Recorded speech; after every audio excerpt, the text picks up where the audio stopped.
Hey everybody, Eric Radvon here. Happy Monday. Hope you have a good week ahead. We're rolling right along. Spring is upon us. The leaves are popping out. Flowers are popping out. Still pretty cold here in Massachusetts where I live, but it seems like for most of you all it should be a lot nicer. And I think a month from now we'll be in better weather territory up here in the Northeast, hopefully. I wanted to provide a quick update on LadyDarke. We have crossed our 2 week threshold from the closing of the campaign, and Kickstarter has distributed our funds, so we are officially funded. So I spent the weekend, late last weekend, throughout the weekend, crunching all the numbers, doing the really fun stuff like putting together a budget and and tallying up all the different copies that are needed, all the different covers, all the different permutations of the bundles that folks pledge for and stuff. And it's a lot. So there's a lot of different figures and things. And it's, again, I'm a writer, I'm a creator. It's not my favorite thing in the world to do, but it's exciting to put it together because it really gives us that like foundation for the entire project to see us through. So I feel good. I feel really good of sort of tackling that. Head on this weekend. My wife Jessica is a huge help. She's like a wizard in Excel, and she took my sort of like scribbled tabulation of everything, and from a a Word doc that looked like a ransom note, and she was able to put it together in a pretty cool spreadsheet. So that will be powering our entire project as we put all this together. So yeah, it's looking pretty good. I don't want to get into line item details because there's things there that should remain confidential, different pay rates and page rates for artists and things like that. That stuff doesn't need to be outed publicly, of course. I know everybody understands that. But I will share that the vast majority of the budget is in the artistic production of the book by far. Far above 60% of the budget is going purely towards the artistic production. So this is the penciling, the inking, the colors, the letters, all that type of stuff. So I pay professional page rates to my artists and my entire team on par with what publishers are paying. And again, I am not a publisher. I'm not Marvel. I'm not DC. I'm not Dark Horse. I'm not Image. So for me, it's something that I've tried to do throughout all my comic endeavors, and I'm really proud of it because again, I'm one person here pulling all of this together, and I'm paying these folks professional level page rates, which is no small thing on a project like this. I think a lot of the stumbling blocks on pulling something like this together is you get what you pay for, right? And if you are entering into some kind of agreement with somebody, and you're trying to either do it on the cheap or enter into some sort of rights sharing agreement or something like that, things can get really complicated, really messy.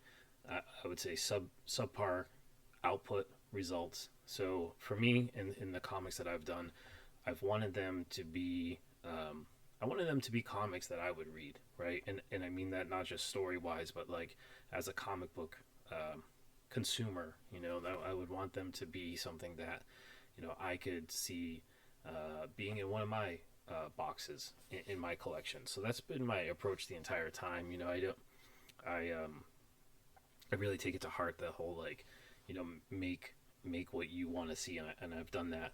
And for me, paying the highest level that's possible, professional rates to all the talent involved here, all the ladies and gentlemen who are under this Radical Vision Studios banner as we put this project together. It means a lot to me. I'm proud of it. I'm proud that I set that standard for myself and for everyone involved, and I'm happy to to make this happen. The only one who doesn't get a professional level paycheck here, or any pay, is myself, and hopefully that will sort itself out in the future. That's kind of my feeling here. I'm kind of singularly focused on what's ahead, and we'll see what happens after. And again, I don't know what that future is. I don't know if it's finding a home at a publisher. I'm not sure. I'm not sure exactly how to crack that nut yet. All I really know in the driving force here is to make this comic, and that's what I've been doing. And so I'm so thrilled to have the resources available to be able to do that in the top level. So that's the bulk of the production. The production budget is paying the creators involved.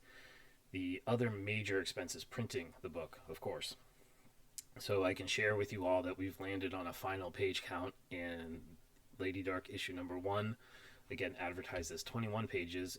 Will be clocking in at 40 pages even. So 36 pages of that is story. So you have the core story and a bunch of backup stories that are super cool and really adding so many more dimensions to this than I anticipated being able to do at this this initial kickoff issue. So not a lot of fluff. 40 pages. That leaves me 4 pages. I'll do something like a backers page in the comic. I want to establish like a letter column, and so one of the things I'm thinking about is getting some preview copies out to some folks. Once the book is assembled before we go to press, and getting some initial feedback so we can have some first letters for the issue. So I'm working on some ideas for that. And then, and then maybe there'll be a pinup or two, or kind of an afterword by me or something like that. But yeah, not a lot of fluff at all. It's 36 pages of pure story, and then 4 pages of backup material to be mixed in there. So yeah, 40 pages for the first issue. Cardstock covers, full gloss interior, full color pages on the interior as well. So pretty exciting. Between those two things, between the paying the artistic team and the printing, that is the bulk of the budget. Where I'm a little nervous, and what remains to be calculated is shipping. So there's 2 aspects to shipping. There's shipping from the printer to me, and then what I have to do is break all those things up and then package and ship them out to all of you, of course. So those are the big unknown costs right now. It's going to be close. To be frank, it's going to be really close. Shipping can be complex and expensive. I'm hoping that I'm going to get on the phone with the printer and see what can be done to sort of combine shipping, because of all the different variant covers and things. This project has a pretty wide scope, and it can get a little complex where these are each going in as separate orders with the printer. It's not just like I dump everything with them and they figure it out. I have to be very specific and diligent about each one of these is a submission to the printer. So I got to figure out a way to get them to see the entire picture, and hopefully we could do some combined shipping or something like that to make the cost work.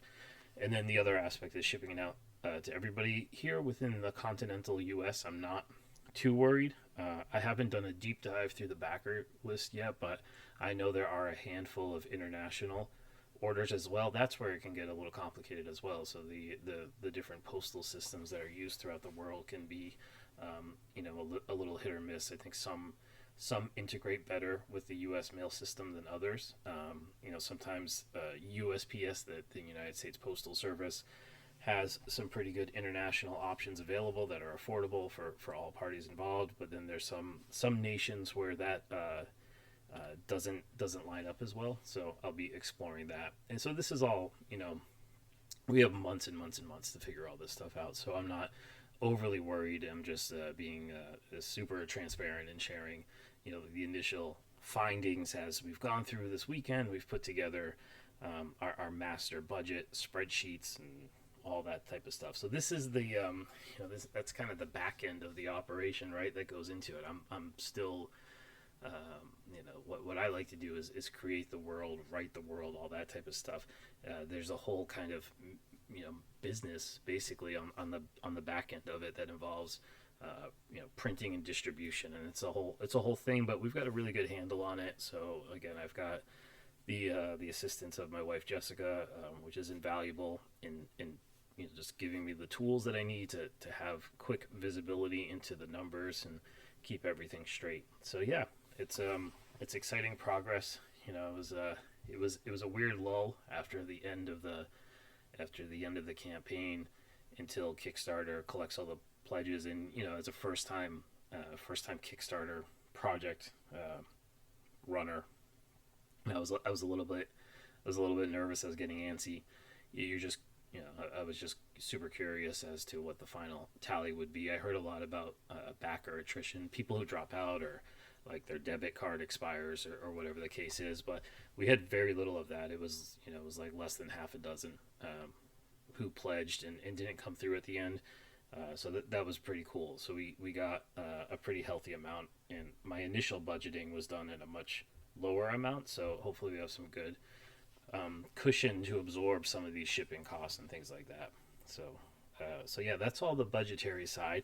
I want to shift gears here and also share a little bit more on the creative side. I've started putting pen to paper on LadyDarke issue 2, so I'm really excited about that. And usually I write the scripts straight ahead. I don't really work off of outlines too much. I'll have an outline formulating in my head for a long time, but I don't really outline stuff on paper. Usually when I sit down to start writing, it will start coming together, and I'll typically write in a linear fashion. Start at page 1 and just progress from there. With LadyDarke 2 in issue 3, I've actually got the arcs are forming, so it's like my scope is broadened, where I've got about the first 12 issues of LadyDarke up here now, and it's a lot to be carrying around. So over the last couple days, while all this other stuff has been going on, I've managed to start putting together the raw first draft of issue 2 and elements that will feed into issue 3. What I've done that's a little unusual is, for some reason, the last few pages of issue 2 are super crystallized in my mind. So I sat down and put those together, and there's some specific beats there, and ends on a really great cliffhanger. So I'm super excited to bring that to life when the time comes. But yeah, it's just funny how the momentum works on these things. After issue 1, I figured there would be a good amount of time where I would just kind of put the LadyDarke thoughts aside and focus on the production of issue 1, and kind of take it easy, and feel this comfort of this successful campaign and everything. But for me, it's like it just never goes that way for me. And I if anything, the mania and the itch around doing more in this world has just increased. So and it's a good thing. It's inspiration and it's passion to do this. So the more the more that this has grown, and the more that I've had the opportunity to really expand things, even in issue 1 with the backup stories that we're doing, those ideas just keep throwing sparks off each other as these things hit up against each other. So issue 2 is really going to be great. It's a big escalation in terms of issue 1 sets the stage. It introduces a lot of pieces. In issue 2, those pieces start moving and colliding, and then issue 3 is sort of all out war type of thing. And we've got a really awesome and unique character in issue 3 who joins the mix that I think you all are going to love. And then 4 and 5 bring this to a head. So yeah, I mean, I'm excited about the trajectory and the way things are shaping up. And there's something about putting it on paper that makes it real, right? Like, so just even getting these, I've got about 4 pages written of issue 2, one or 2 pages in the front, and then those last pages, which is unusual. So I never really worked like that, but I felt really strongly about the ending, and now my job is to it's sort of like building a bridge. I've got one on one bank, one element on the other side of the river, and now I've just got to bring these things together in a way that they dovetail in the middle. And then that brings us into issue 3. In issue 3, there's something that I'm going to do with the Laura character that I'm really excited about. It's been weighing on me. I've been playing around with it in my mind, and I really like it. I mean, it's something that is unique to this character, and it's like she's speaking to me through this. And I feel like it's a really cool, thing that might resonate with a lot of folks out there. I think, I don't want to give away too much, but there's this idea that there's like, I don't know, that there's this like right way or right path for us in society or in life. And there's so many of us and so many people I know, so many of my friends, my family, people I admire, people I respect, who have taken these completely unique, pathways that maybe don't fit into any sort of cookie cutter approach. So, I think a lot of superhero comics out there, it kind of presents a revamp of the Peter Parker thing of it's a human story, but they're juggling all these things, but they always come out on top even when things seem like they won't. And life doesn't really always go that way. So I think Laura's going to do something pretty surprising in issue 3. But again, I think the idea that I'm trying to get across with it is that there's no way to be there's no one way to be heroic or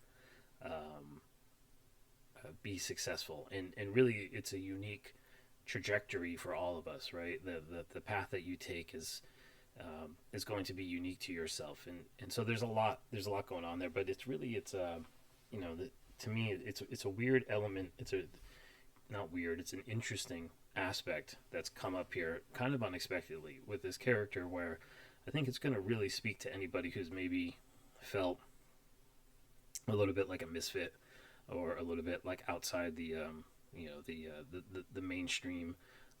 If you've ever been in some tagged with some label or something like that, where or didn't fit the cookie cutter pattern of you go to school and then you go to university and then you do this and then you do that.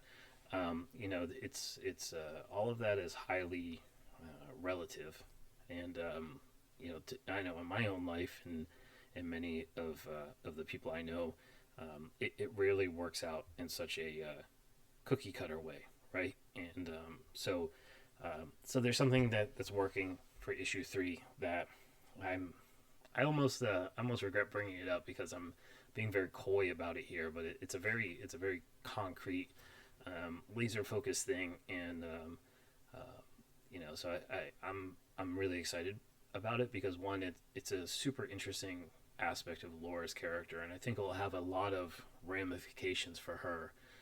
It's going to be one of these like really early on moments,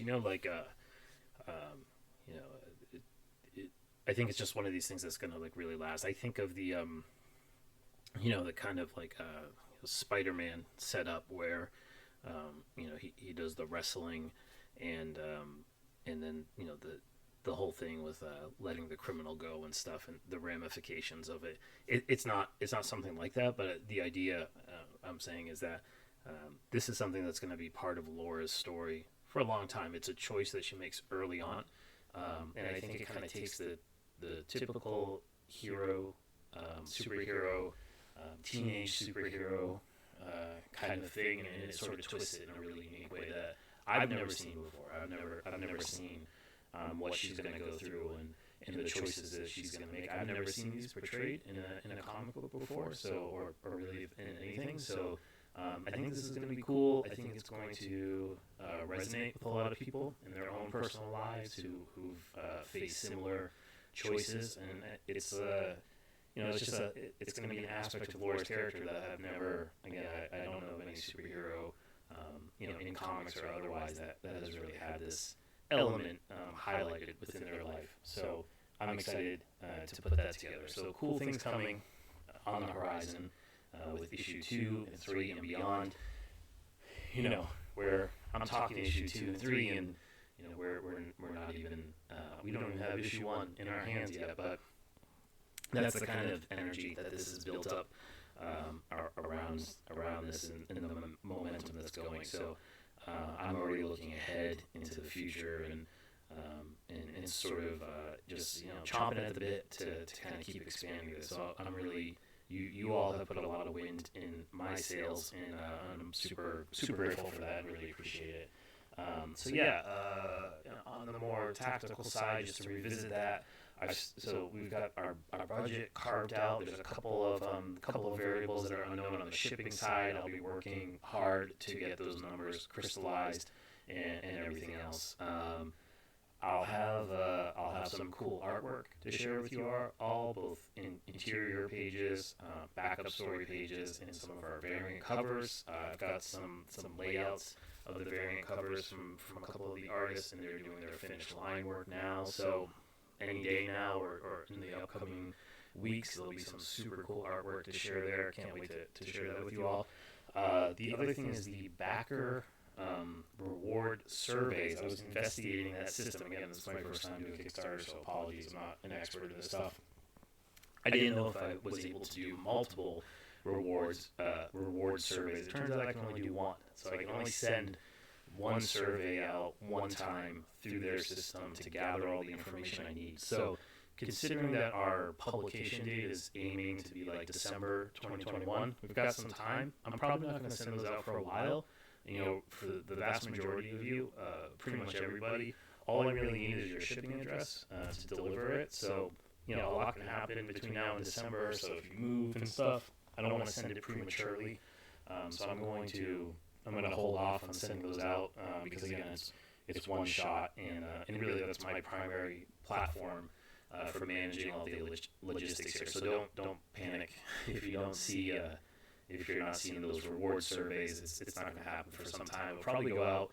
If we stay on track for December publication, I would imagine I would send that out like, late November, early December, gather everyone's addresses, and then take it from there. So that's that. There are 4 of you, who are an exception to that rule, and I'll probably be reaching out outside of the confines of the Kickstarter platform and just shooting you an email directly.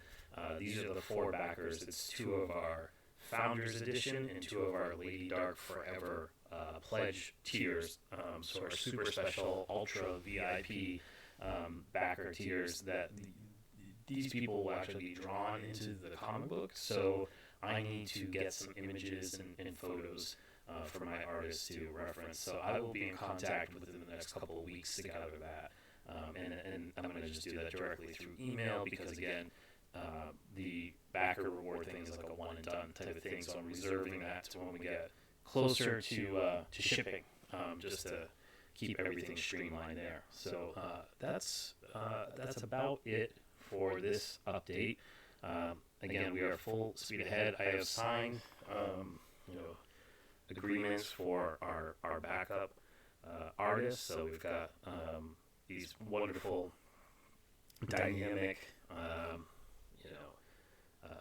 energetic team of artists from all across the artistic spectrum, all across the comic spectrum, different influences, different styles, joining the mix here. So I'm really excited about that. It's the type of kind of multi-genre, multi-tone approach that I like to see in a book. I love picking up a nice oversized comic and getting that kind of multiple experiences with a really strong. There's a really strong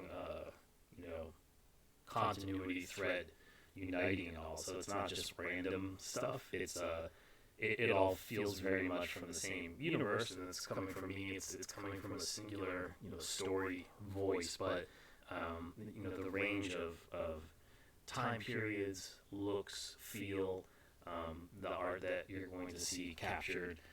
It should be pretty entertaining if you like comics and you appreciate comic art. So we've got some really cool stuff coming up with that. So yeah, I think what I'm looking forward to in the weeks ahead, warmer weather here in Massachusetts, sharing cool artwork from across the art team, and then sharing any other updates we have on LadyDarke coming up. So looking forward to all of that coming up in the weeks ahead. And again, thank you all for your support.